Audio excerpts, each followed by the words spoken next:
Hello, everyone. I hope you're all keeping safe and healthy these days.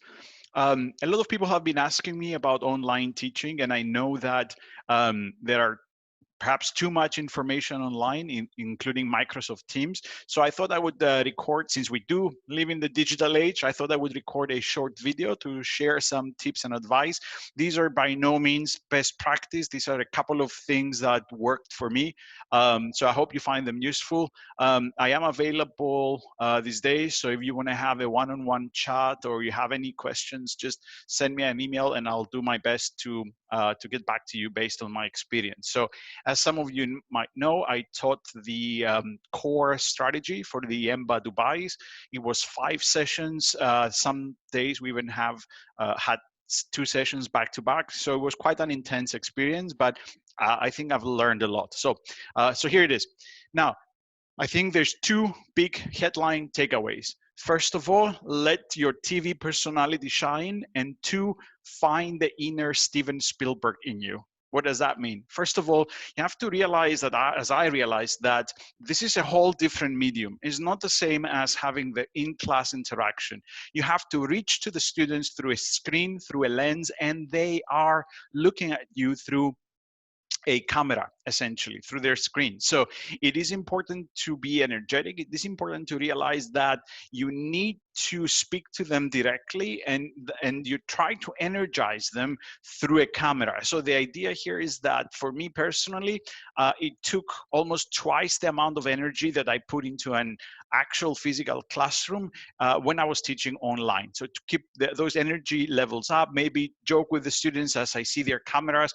Very important to ask them to have their cameras on unless they have some serious bandwidth issues, because it really adds to the experience, not only to you as an instructor, but to all the students in the classroom if they can actually see their classmates. So look at this as really a TV personality. Try to reach out to them, to engage with them through this new different medium.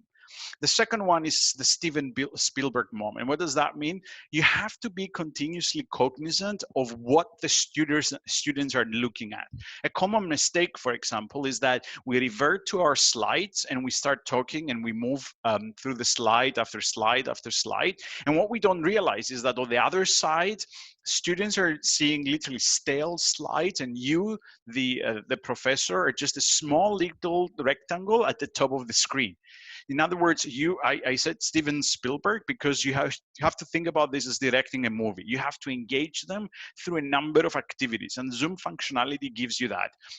It gives you all those options. So, for instance, you have to think about using slides, reverting back to you in full view, then going back to the slides, perhaps using an empty slide like a whiteboard, have a video on as well, create a poll in advance, send them to breakout rooms, do some role playing, have students present. In other words, it requires, I think, a level of heterogeneity in activities that perhaps we don't do so much so into the physical classroom. So always think and be cognizant about what the students are seeing, what the students are perceiving at the same time. So let me go a bit into the specifics about what worked for me. First of all, hardware. As you'll see, I use this headset. This is the one that LBS provided. I personally found that this plus the wireless Bossy with the noise canceling provide the best sound. Unfortunately, other microphones, like the ones that come with the earpods, for instance, do not work so well. The sound doesn't really, it's not high quality sound, and I think sound is very important when we do these online classes. So I either use this one, or when I'm actually teaching, I use the wireless because it allows me to move more freely. Screen space. I think the more, the better. When I was teaching, I was at my office at LBS, so I had two 27-inch screens. It worked well, but I think if you're teaching at home or home office, a big screen plus your laptop screen should work well. But in general, the more screen space, the better. Why? Because it gives you more flexibility. If you have more screen space, you can have open a video, your current slides, perhaps an empty slide to use as a whiteboard. You can have things like, for instance, a countdown clock. I use that a lot. For instance, when I send them out on a break, when I send them out on a breakout room, this is a countdown, funky countdown clocks that tell them, you know, you should be back to the classroom in 10 minutes. It plays some funky sounds. Maybe some of them will play some music even, and so on. But the idea being that the more screen space you have, the more of those things you can have open. You can even have a Word file with your teaching plan, with some notes, with reminders of things that you want to say to the students, and so on. And on top of that, in other words, on top of all the apps that you are going to use, remember that you will need to have a participants list to see who is in the classroom, who is raising their hands, and you also need some space for the chat function in case you're allowing that, and you let students express, you know, views, arguments, opinions through the chat. And at the same time, you might want to have, of course, a view of the students' cameras. So if you put all of that together, that's a lot of screen space, and therefore the more you have, the better. Now, when it comes to the actual desk, as you'll see as I'm recording this video, I'm actually standing. When I was teaching, I was sitting. I do not have a standing desk at LBS, but I found that to be more difficult. Why? Because when you're standing, clearly your energy levels are up. But the important thing is your breathing. And I think you have to be very cognizant of your breathing. I did 2 sessions back to back, which means I was sitting down for 7 hours speaking to the students. Clearly, when you're sitting, you don't breathe right. You don't take those deep breaths. And therefore, when you speak from up here instead of speaking from the diaphragm. And you can imagine what happens if you do that for 7 hours. By the end of the day, your voice is abused, your voice is weakened. So even if you're sitting down, make sure that you take those deep breaths as you're teaching. But ideally, I would personally recommend, and I did have one at home, a standing desk is actually much better than sitting when you teach. Now, in terms of the web camera, right now I'm using the one on my desktop. I think this one works really well. Just make sure that you bring it at eye level, and that use the screen that's in front of you as the main screen, especially if this is the one where you are looking at the student webcams, where you have your notes, when you have your slides, because it's very important to be able to look at them directly, even if the eye contact is virtual. Because another common mistake that people do is that they put the students on a secondary screen, but look what happens, right? If I have a secondary screen that I'm looking at all the time, then this is what the students are looking at. So they're probably much more likely to disengage because they don't feel that you're speaking to them. So make sure that you always check, and again, you're cognizant that your screen space is arranged in a way so that the main things that you're looking at are also aligned with the camera on your desktop or laptop, and that you're looking at them. Now, if you are using a laptop, I would say try to elevate it, maybe put some books, maybe a stand, something underneath. So again, the camera comes at eye level, because otherwise it looks as if you're looking down, and it looks a bit bizarre, especially if someone is looking at you for hours on end. If you're connecting a laptop and a regular screen, be a bit careful with that on the tech side, because you might need to use an external camera to add on your second screen as opposed to using the laptop screen, unless you're using the laptop as your main screen. But overall, these are easy things to resolve. And if you have any questions, I'll be glad to help. Now, the hardware, the setup is more or less the easy part. I think the challenging part comes, of course, with teaching in this new medium that we call Zoom. But I do think once you get to know Zoom and teach a couple of times, you get to love it. I think it's actually better than offline. It gives me so much more control. I can have so many aids, in other words, so many notes, PowerPoints and videos and all of that stuff readily available that would be much more difficult to have in a classroom situation. And at the same time, I think I do have more control of the classroom, because I can, of course, see who is raising their hands, but I can also see who might be writing something in chat, who might be asking questions, and so on. So here's some tips as you run the classroom. First of all, whether you have a TA, your assistant, or just a student like the student rep, have someone that you assign as someone that can speak to you privately through the chat. Why do you need that? Because sometimes the slides are blurry. Sometimes the video is not working. Sometimes you almost forget to go back to the video view and you leave the slide, a blank slide on, and you keep talking. So you want someone to give you those alerts quickly so you can fix things as they come along, as opposed to waiting, maybe speaking for 5 minutes and then realizing, oh, look, there's 10 students that say, oh, they cannot hear you, or they cannot see you, or your slide goes stuck, or the video is not playing, or the video has no sound, and all those kinds of things. So if you have someone assigned to keep an eye of those things and let you know, also be cognizant of the chat and make sure that you check those private messages so that when issues arise, you're able to resolve them much more quickly. Now that speaks to the bigger issue where you need to do a bit more of the multitasking when you're teaching online. It depends if you would like to allow the use of chat when you teach. It can be distracting, but sometimes it can be very useful. Why? Because some students that are more introverts, instead of raising the hand to speak, to participate during the discussion, they might write their argument in the chat.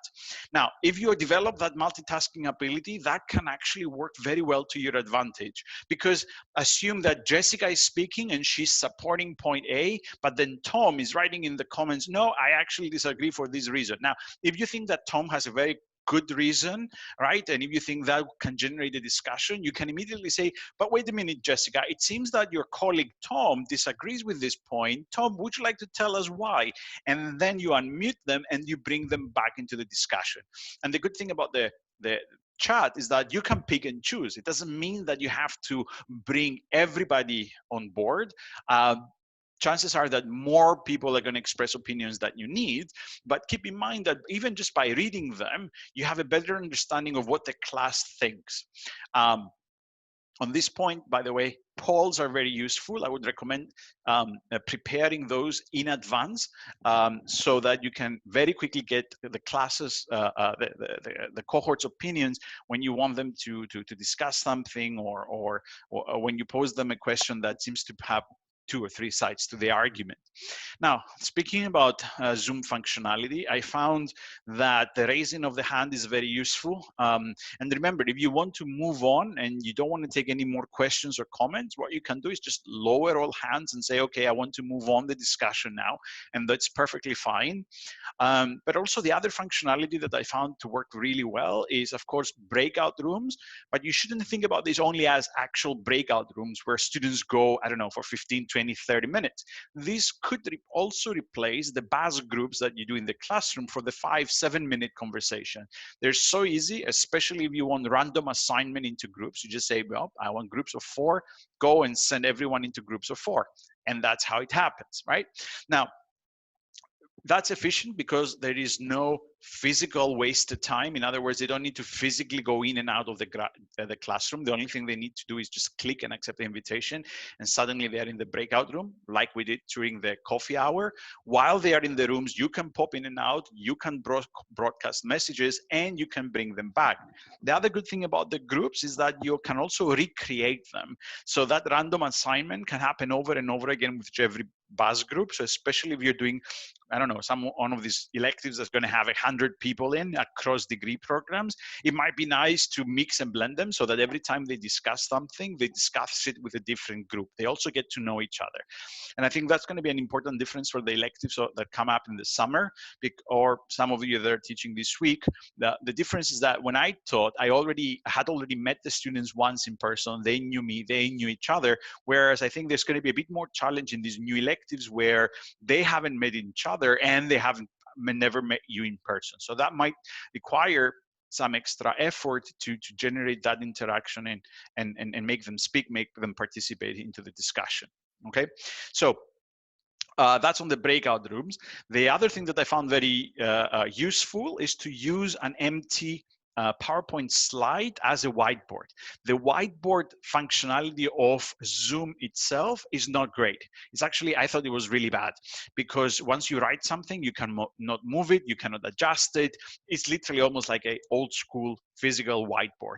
Whereas if you use a slide, we use a lot of diagrams, we use a lot of arrows and stuff like that. You can easily rearrange them, they automatically adjust, you can delete, you can arrange the text and so on. It's so much easier to use. And especially if you want to use multiple whiteboards, so compare and contrast two things and so on, it's also much better to just do it with two slides on PowerPoint as opposed to the whiteboard. Now, also keep in mind that you can prepare these slides in advance. So if you know that your course might need, I don't know, equations, for instance, or if you're, or some kind of calculation, or that it matters if you put the answers into 2 or 3 columns and so on, it's worth preparing a slide so that you can very quickly bringing it into the conversation.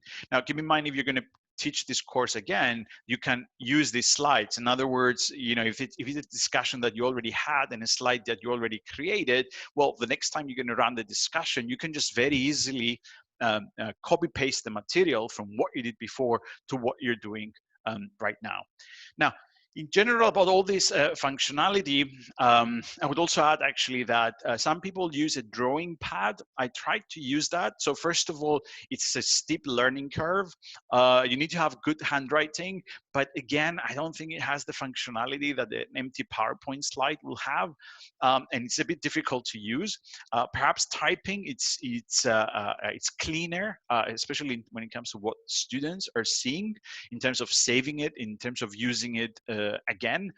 And I found that if I want to connect two dots, or if I want to connect two concepts or two arguments and so on, just using the mouse to draw a line with the annotate functionality is so much easier than using a drawing pad. I also found that in addition to the keyboard and the mouse, that would have been too much to have on my desktop while I was teaching and while I was trying to pay attention to what the students were saying and writing at the same time.